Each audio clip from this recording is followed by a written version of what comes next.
পশ্চিমবঙ্গে বিধানসভা নির্বাচনে দলের অভাবনীয় সাফল্যে বুধবার আগরতলার বনমালীপুর মণ্ডলের উদ্যোগে মণ্ডল অফিসের সামনে থেকে বিজয় মিছিলের আয়োজন করা হয়।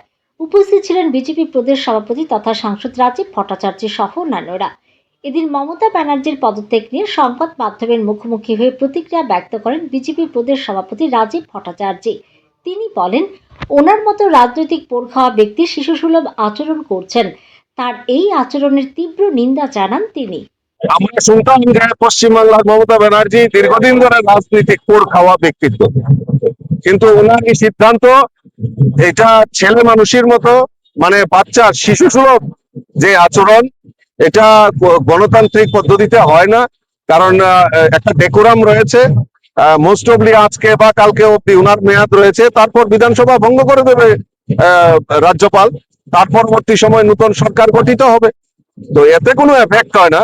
এটা উনার মানসিকতা যে উনি যে রাজনৈতিক মানে ব্যক্তিত্ব প্রমাণ করতে চান সারা ভারতবর্ষে, উনি স্বপ্ন দেখেন দেশের প্রধানমন্ত্রী হবেন। এই নেচ্ছারজনক ঘটনায় উনি প্রমাণ করেছেন যে ওনার যোগ্যতা মানে হারিয়ে গেছে।